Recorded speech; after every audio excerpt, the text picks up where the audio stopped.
Praise the Lord everyone. आप तमाम viewers का मैं एक नए वीडियो में फिर से स्वागत करता हूं। शालोम प्रियो, आज मैं आप सारे लोगों के सामने खुद के बाइबल स्टडी में से कुछ लर्निंग को मैं रखने जा रहा हूं और मेरा ऐसा विश्वास है इस लर्निंग को सुन करके जान करके आप ब्लेस्ड होंगे और मेरे लर्निंग पैटर्न को भी आप जरूर कैच करेंगे। और मेरा ऐसा विश्वास है कि आप भी इसी तरह से बाइबल पढ़ करके अपनी लर्निंग को डेवलप करने में आप जरूर आप कदम को बढ़ाएंगे। तो प्रियो, आज हम बीज बोने वाले दृष्टांत में से चीजों को समझने जा रहे हैं। तो आइए आज के इस दिन में इस वीडियो को हम शुरू करते हैं। मसीह में थी प्रियो, जब मैं इस दृष्टांत को पहले पढ़ा करता था तो अक्सर मेरा ध्यान इस बात के ओर आकर के रुक जाता था। मेरा अक्सर इस बात के ऊपर ध्यान जाता था जो चौथा प्रकार का जो भूमि बताया गया है, जहाँ पर ये बताया गया वो भूमि अच्छी है और वो 30 गुना, 60 गुना और 100 गुना फल को लेकर के आता है।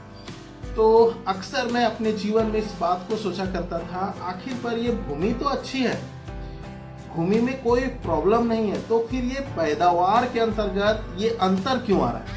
30 गुना, 60 गुना और 100 गुना ये अंतर क्यों आ रहा है प्रियो? और इस बात को लेकर के मैं अक्सर परेशान रहा करता था और इस बात को लेकर के अपने जो स्थानीय सेवक हैं उनसे भी मैं पूछा करता था। तो प्रियो, इसी बात को लेकर के जो मेरी जो लर्निंग है मैं आप सारे लोगों के सामने रखने जा रहा हूँ। प्रियो, जब मैंने इन बातों को पवित्र आत्मा के सामने रखा तो पवित्र आत्मा ने बहुत ही जेंटल हो करके इन बातों को समझाया। और जो पहली बात पवित्र आत्मा ने मुझे समझाया, वो पहली बात ये है कि एक व्यक्ति अपने जीवन में वो आत्मिक फलों को तभी लेकर के आ सकता है जब वह वचन को अपने अंदर संजोता है।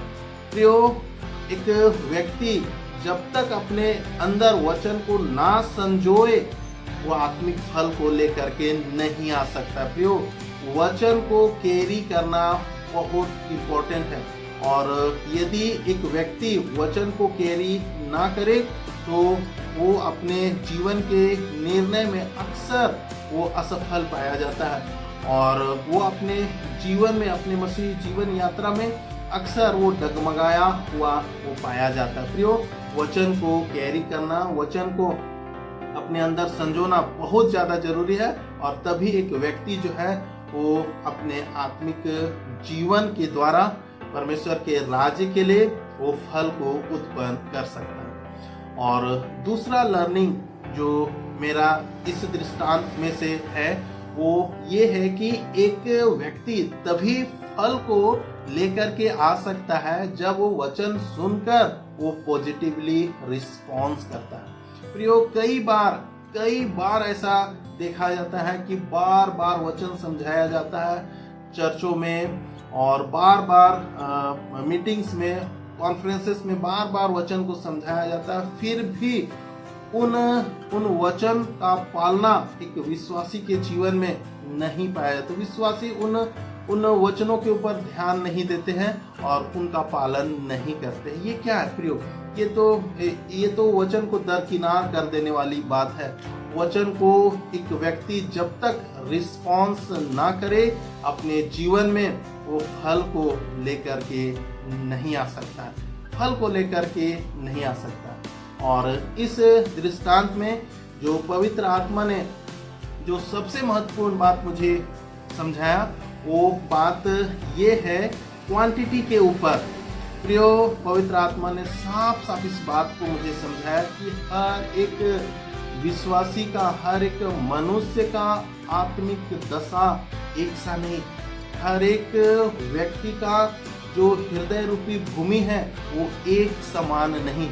और इसी कारण ये पैदावार में डिफरेंस आ रहा है। किसी के जीवन से 30 गुना, किसी के जीवन से 60 गुना, किसी के जीवन से 100 गुना वो प्रतिफल वो निकल करके आ रहा है। और ये डिफरेंस जो है वो आत्मिक दशा में भिन्नता के कारण ही वो निकल करके आते हैं। प्रियो, आपको बड़े बड़े सेंसिटिव होकर के अपना जीवन जीना है। आपका आत्मिक फल जो है आपके संवेदनशीलता के ऊपर वो डिपेंड करता है। और जितना ही ज़्यादा आप संवेदनशील होंगे, आप अपने जीवन में उतना ही ज़्यादा आत्मिक फलों को लेकर के आएंगे। यदि आपने एक बार वचन सुन करके उसका पालन करना सीख लिया, आप उतने ही तेजी से आप ऊपर परमेश्वर के द्वारा आप ले जाए जाएंगे। आप उतने ही तेजी से प्रमोटेड किए जाएंगे आत्मिक जगत के अंतर्गत। आपका ग्रोथ जो है इसी संवेदनशीलता के ऊपर निर्भर करता है।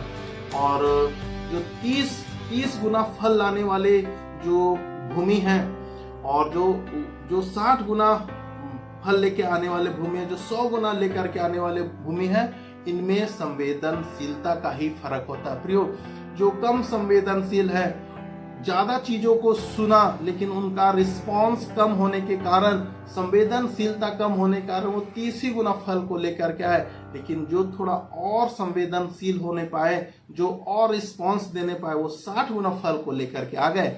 और जो उससे भी ज्यादा रिस्पांस देने पाए और संवेदनशील होने पाए, वो 100 गुना फल को लेकर के आ गए। प्रियो, आज के इस दिन में इस वीडियो संदेश के द्वारा मैं आपसे इसी बात को कहना चाहता हूँ। प्रियो, आप अपने जीवन में वचन को संजोए। आप अपने जीवन में वचन को रिस्पॉन्स करना सीखे और आप अपने जीवन में वचन के प्रति संवेदन होना सीखे। यदि आप इन 3 स्टेप्स को आप अपने जीवन में लागू करेंगे तो मेरा ऐसा विश्वास है प्रियो, आप अपने जीवन में बहुत ही ज़्यादा रफ्तार से आप ग्रो कर पाएंगे। और ऐसा अभ्यास करने के द्वारा आप खुद अपने आत्मिक जीवन में एक बदलाव को आप देख सकते हैं, एक परिवर्तन को आप देख सकते हैं। तो मेरा ऐसा विश्वास है आज की इस वीडियो के द्वारा आपने बहुत आयत से आशीष पाई होगी। आप सारे लोगों को परमेश्वर अपनी अद्भुत सामर्थ के द्वारा संभाले। आप सभी लोगों को जय मसीह।